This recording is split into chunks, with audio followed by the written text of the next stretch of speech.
Now we go to the UN partitioning in 1948, the Arab and Israeli war in 1947 to 1948, where the catastrophe happened.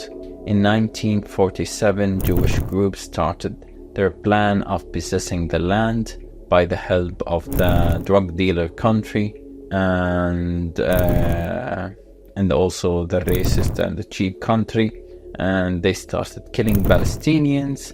The UN comes and proposes the partitioning of Palestinians into two separate states, one Arab and one Jews.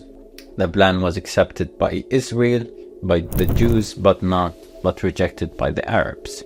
And I want you here to understand this. Like, you would say, why didn't the Arab? They always say, why didn't the Arab accept to take that deal? But let's go back to the story, the one I told you about the man knocking on your door, and comes with tanks behind him, comes with a huge army behind him, and he tells you, you either take one room of the house and give me the rest of it, or you will be killed. And you know, like, we're Arabs, we have a lot of pride. Come on, Saddam Hussein, he didn't want to say that he didn't have weapon of mass destruction, and he killed all of his people because he had a lot of pride not to say I didn't have mass weapon destruction. Come on, man, just say it. So that happened. They offered them the room and they said no. Another example I can give you, besides Saddam Hussein, there is this person, this great writer and journalist and a political activist. His weapon was his pen. Do you know what I'm talking about? Hassan Kanafani, that great writer. He has this interview with I don't know, like some American journalist or something, and Hassan is talking about the liberation movement, and he's explaining to that interviewer why they need to fight, but the interviewer is like, he's smart, like he hits the emotions. He's like I'll just play it, and you see how does Hassan Kanafani becomes the interviewer. So enjoy watching, and I'll come back when it's finished. Why won't your organization engage in peace talks with the Israelis? You don't mean exactly peace talks, you mean capitulation, surrendering. Why not just talk? Talk to whom? Talk to the Israeli leaders. That's kind of conversation between the sword and the neck, you mean? Well, if there were no swords and no guns in the room, you could still talk. No, I had never seen any talk between a colonialist case and a national liberation movement. But despite this, why not talk? Talk about what? Talk about the possibility of not fighting. Not fighting for what? Not fighting at all, no matter what for. Yeah, and people usually fight for something and they stop fighting for something. So you can't tell me even why should we speak about what? Well, stop fighting. For what? Or talk about stop fighting, why? Talk to stop fighting, to stop the death and the misery, the destruction, the pain. The misery and the destruction and the pain and the death of whom? Of Palestinians, of Israelis, of Arabs. Of the Palestinian people who are uprooted, thrown in the camps, living in starvation, killed for 20 years, and forbidden to use even the name Palestinians. They're better that way than dead, though. Maybe to you, but to us, it's not. To us, to liberate our country, to have dignity, to have respect, to have our mere human rights, is something as essential as life itself.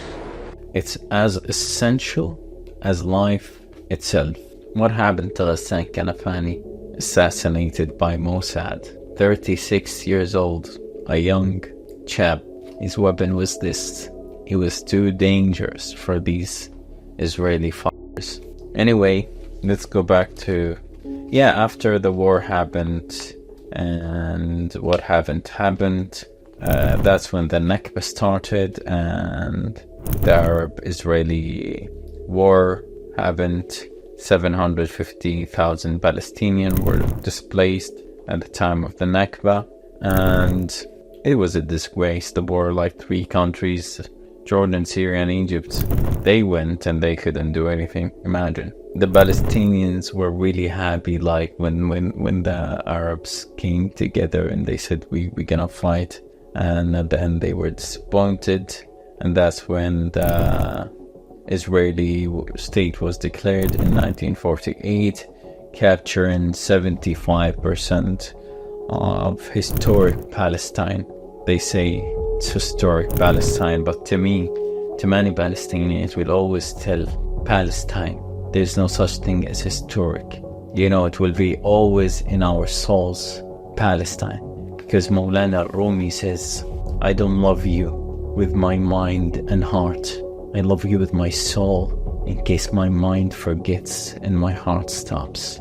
And then the 6-Day War, 1967. History repeats itself again.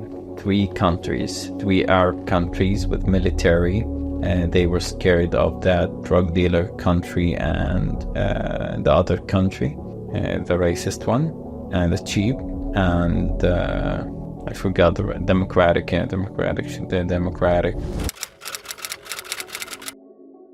And the first Intifada, 1987 to 1993.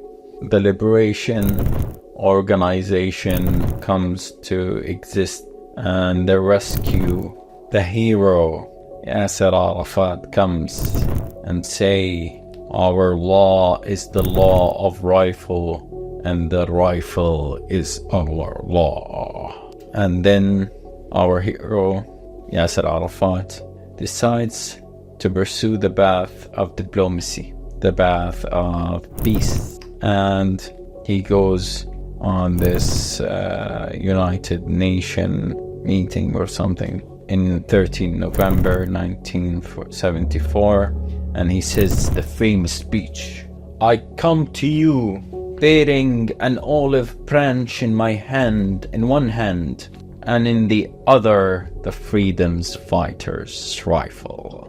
Don't let the olive branch fall from my hand. And he gets a standing ovation and everything.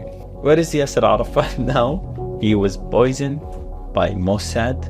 No, but I do understand why Yasser Arafat took the deal, and he wanted to do peace, and because let me tell you this story. Okay, let's go back to that person that came with tanks and everything, and he was offered the room and he said no.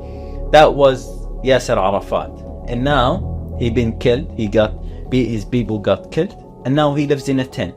Okay, and now it's different.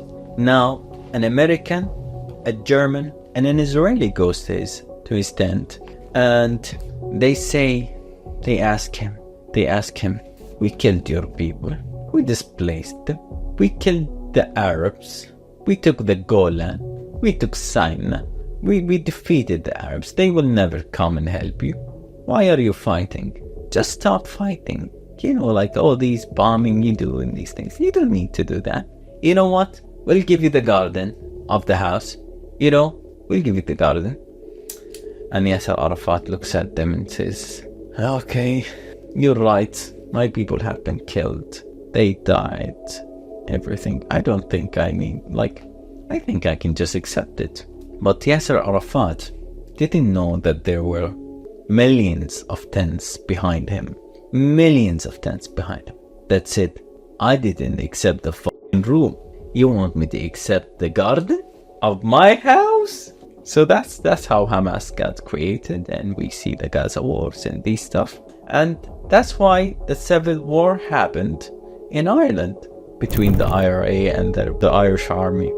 Then because these Britain, they came to Ireland and they said, okay, we'll give you Ireland, but you have to give up Northern Ireland for us. And part of the Irish people said, yes, we accept that deal. And some have said, I fought too much for this. I'm not gonna give up on it now. So I will kill my people. I will kill the Irish. So the Irish started killing the Irish, and yeah, it's simple.